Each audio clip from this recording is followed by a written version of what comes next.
Times of Bharat पर दोपहर non stop आप देख रहे हैं। आपके साथ खबरों में मैं हूं साक्षी मिश्रा। नमस्कार, मैं हूं श्रुति आप सभी के साथ में, और बात करेंगे नोएडा हिंसा से जुड़ी हुई बड़ी खबर की जो इस वक्त आ रही है। नोएडा हिंसा का मास्टरमाइंड अरेस्ट हो गया है। एसटीएफ की नोएडा यूनिट ने तमिलनाडु से इस आरोपी को गिरफ्तार किया है। हिंसा का मास्टरमाइंड ये आरोपी है। तो आपको बता दें कि मास्टरमाइंड का नाम आदित्य आनंद बताया जा रहा है, जिसे अब गिरफ्तार कर लिया गया है। और ये गिरफ्तारी आज 18 अप्रैल की देर रात करीबन 1:40 पर की गई, जब आरोपी फरार होकर एक जगह से दूसरी जगह पर भागने की कोशिश में था। एसटीएफ की नोएडा यूनिट को इस पूरे मामले की जांच सौंपी गई थी, जिसके बाद लगातार इनपुट जुटाकर इस बड़े आरोपी तक पहुंच बनाई गई। तो आप देखिए, फिलहाल नोएडा में जिस तरीके से हिंसा हुई थी, श्रमिकों का प्रदर्शन देखा गया था।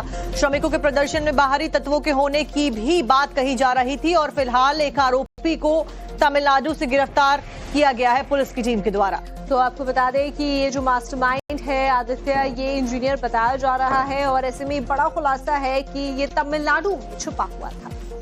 जो भी घटनाक्रम लेबर अनरेस्ट के दौरान उपजा था, उसमें जो हमने मुकदमे लिखे थे, विवेचना के क्रम में आदित्य आनंद जो मौके पर दोनों दिन हमारे यहाँ उपस्थित था, फरार था, जिसके लिए कोर्ट के द्वारा NBW जारी कराया गया था और उस पर इनाम भी घोषित किया गया था। आज उसकी गिरफ्तारी चिरचिरापल्ली रेलवे स्टेशन से की गई है और उसको ट्रांजिट मजिस्ट्रेट के सामने प्रवेश करके आगे विधिक होती है इस समय।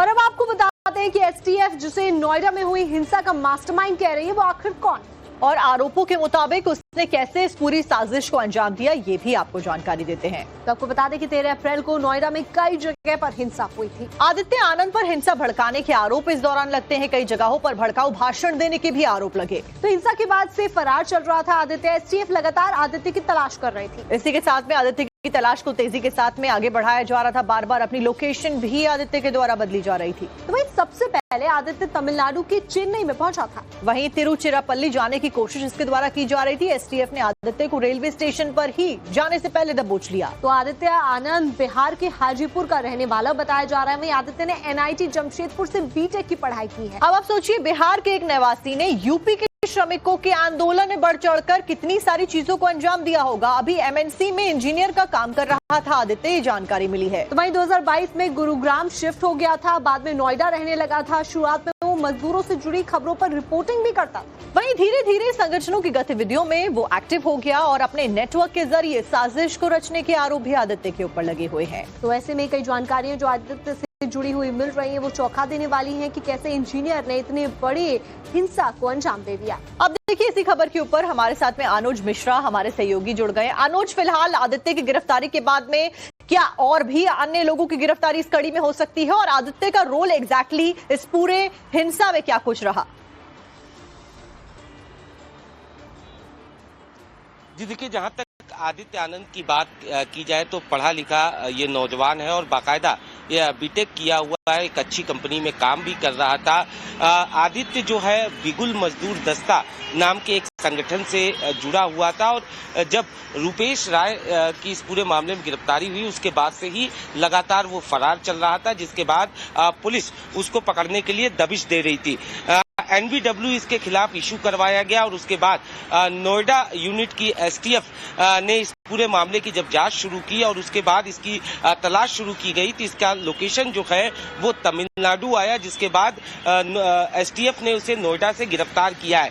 जाहिर तौर पर अगर इसके ऊपर आरोपों की बात की जाए तो बताया जा रहा है कि QR कोड के जरिए बाकायदा इसने कई सारे ग्रुप बनाए थे, और उन ग्रुपों में प्रदर्शनकारियों को इसने जोड़ा था, जिसके बाद उनको भड़काने की कवायद की गई थी। कई सारे भड़काऊ पोस्ट उसमें भेजे गए थे, कई सारे भड़काऊ भाषण उसमें भेजे गए थे, जिसके जरिए कहीं न कहीं नोएडा में जिस तरीके से आगजनी हुई, तोड़फोड़ हुई, उसके पीछे आदित्य आनंद का रोल जो है वो साफ तौर पर दिखता है। अगर इस पूरे मामले की हम बात करें तो शुरू से ही नोएडा पुलिस का ये कहना था कि ये अचानक भड़की भीड़ नहीं थी, बल्कि इसके पीछे एक सोची समझी साजिश थी, और कहीं न कहीं जांच के दौरान ये पता चला कि किस तरीके से 30 मार्च से 1 मई के बीच में बाकायदा कुछ संगठनों की मीटिंग हुई। उस मीटिंग का हिस्सा जो है वो आदित्य आनंद भी था और एक रूपरेखा जो है वो तैयार की गई इस हिंसा की, यानी एक साजिश की स्क्रिप्ट जो है वो पहले से तैयार की गई थी, जिसमें आदित्य आनंद का रोल जो था वो काफी अहम था। जहां तक इस पूरे मामले में बात करें तो कई लोगों को इस पूरे मामले में गिरफ्तार किया गया है। अभी कई और लोग जो हैं वो पुलिस की रडार पर हैं। इतना ही नहीं, इस पूरे मामले में कई और कनेक्शन जो है वो सामने आए थे, जिसमें कनेक्शन तो अभी भी ढूंढे जा रहे हैं। जिस तरीके से जिस दिन प्रदर्शन हो भी रहा था और जब प्रदर्शनकारियों से बात हो रही थी तो उनसे जब सवाल पूछे गए थे तो उनकी तरफ से कहा भी जा रहा था कि हमें व्हाट्सएप के जरिए मैसेजेस आए थे और उसके बाद हम यहाँ पर संगठित हुए हैं। हालांकि उनकी तरफ से ये जानकारी कहीं भी नहीं दी जा रही थी कि हमें किसने बुलाया है, कैसे आए हैं, क्योंकि इतनी बड़ी भीड़ को एकत्र करना कोई छोटा काम नहीं है। क्या कोई और जो संगठन जुड़े हुए हैं उनका भी नाम सामने आ रहा है?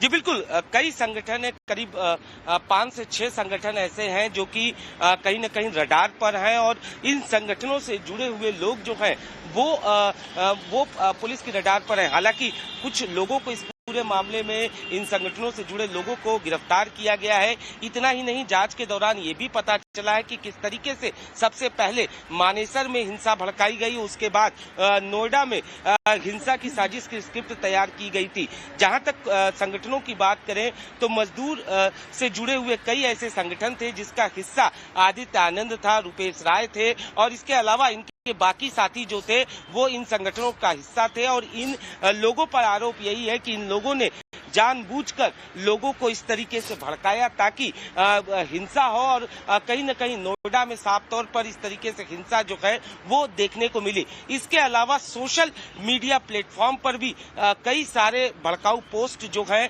वो किए गए, क्योंकि जांच के दौरान ये बात साफ थी कि ये भीड़ जो थी वो अचानक नहीं भड़की थी। यानी लोगों को बाकायदा पोस्ट भेजे गए थे, भड़काऊ पोस्ट भेजे गए थे, कुछ भाषण भेजे गए थे और कुछ गलत इंफॉर्मेशन जो थी, यानी गलत न्यूज जो थी वो भ्रामक न्यूज भेजे गए थे, जिससे कहीं न कहीं लोग भड़के। और जब लोग भड़के उस दौरान कुछ ऐसे लोग भी वहां पे मौजूद थे जिन्होंने एक तरीके से जांच के दौरान ये बात सामने आई कैसे ट्रेंड लोगों ने आगजनी की थी और एक जगह आगजनी करने के बाद वो दूसरी जगह पहुंचे थे, वहां पर उन्होंने तोड़फोड़ किया और ये पूरा एक ट्रेंड ग्रुप था जिसको लेकर नोएडा पुलिस जो है वो अपनी जांच शुरू करती है और आखिरकार अब आदित्य आनंद की गिरफ्तारी के बाद उससे पूछताछ किया जाएगा और ये पता लगाने की कवायद की जाएगी। और अनुज, ये जानना कि ये आरोपी कौन थे, मास्टरमाइंड कौन थे और इनकी मंशा क्या इस तरीके से, क्योंकि प्राइवेट व्हीकल से लेकर पब्लिक ट्रांसपोर्ट तक सभी को बड़ा नुकसान यहां पर पहुंचाया गया और आंदोलन की आड़ में क्या ये सब कुछ किया जा रहा था, एक बड़ा सवाल है। बहुत बहुत शुक्रिया अनुज आपका जानकारी देने के लिए।